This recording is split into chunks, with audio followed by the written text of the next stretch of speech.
रामायण में एक पल ऐसा आता है जो किसी भी युद्ध से कहीं ज्यादा गहरा है, और वो है वानर राज बाली के अंतिम क्षण।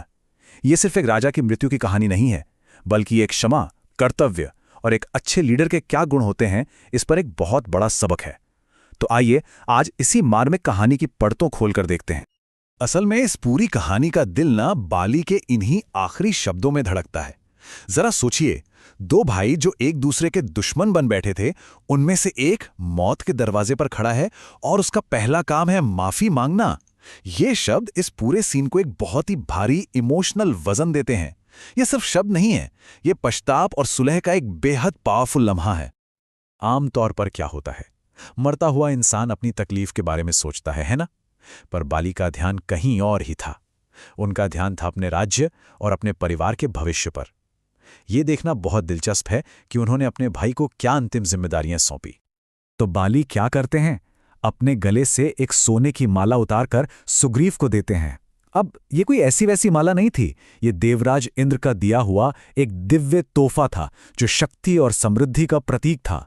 इसे सुग्रीव को देना महज एक इशारा नहीं था, ये किष्किंधा के सिंहासन का, कह सकते हैं, एक ऑफिशियल ट्रांसफर ऑफ पावर था।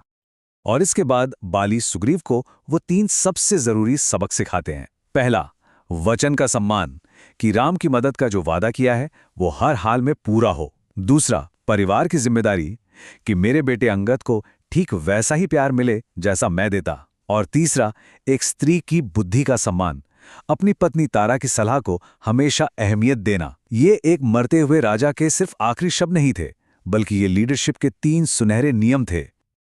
अब कहानी का फोकस बदलता है और हमारी नजर बाली की पत्नी रानी तारा पर जाती है। उनका दुख सिर्फ एक रोना धोना नहीं है, बल्कि ये राम के धर्म पर एक सीधा सवाल है।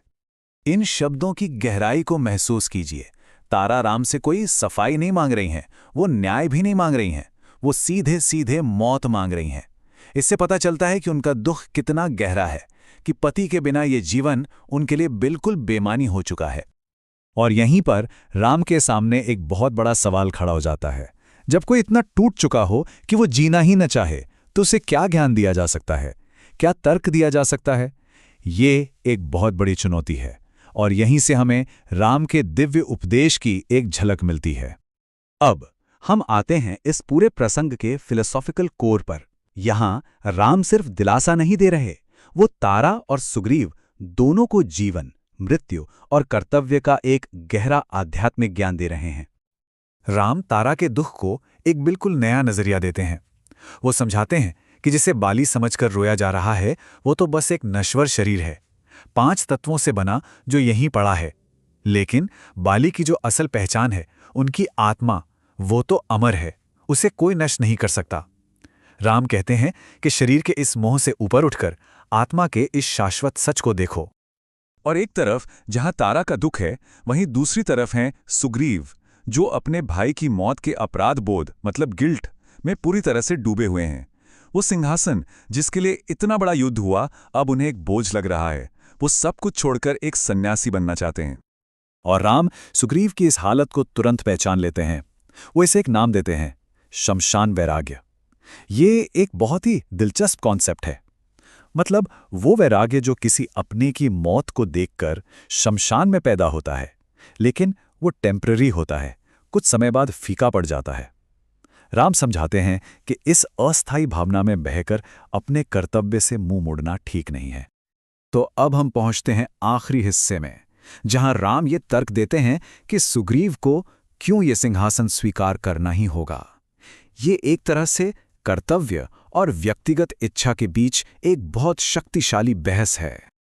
तो सुग्रीव के सामने अब 2 रास्ते साफ नजर आ रहे हैं। एक रास्ता है संन्यास का, जो उन्हें व्यक्तिगत शांति देगा, प्रायश्चित का मौका देगा। और दूसरा रास्ता है राजपाट का, जो जिम्मेदारी और कर्तव्य की मांग करता है। राम उन्हें समझाते हैं कि अब उनका धर्म व्यक्तिगत शांति खोजना नहीं, बल्कि अपने भाई की अंतिम इच्छा पूरी करना और किष्किंधा की प्रजा को संभालना है। और यहीं पर राम लीडरशिप की वो बात कहते हैं जो आज भी उतनी ही रेलेवेंट है। वो कहते हैं कि एक सन्यासी से बेहतर राजा और कौन हो सकता है, क्योंकि जिसे सिंहासन का लालच ही नहीं, वही तो सच्चा न्याय कर पाएगा। ऐसा शासक मोह और पक्षपात से ऊपर उठकर एक तपस्वी की तरह अपनी प्रजा की सेवा करेगा। और आखिर में एक ऐसा सॉल्यूशन निकाला जाता है जो पॉलिटिकल भी है और इमोशनल भी, एक बहुत ही संतुलित समाधान। सुग्रीव को राजा बना दिया जाता है जिससे बाली का वचन पूरा हो, और बाली के बेटे अंगद को युवराज घोषित किया जाता है जिससे बाली की विरासत और अंगद का भविष्य दोनों सुरक्षित हो जाएं। इस तरह सुग्रीव एक अनिच्छुक लेकिन योग्य राजा के तौर पे सिंहासन संभालते हैं। और ये कहानी ये हमें एक बहुत ही गहरे और शाश्वत सवाल के साथ छोड़ जाती है। महान नेता कौन है?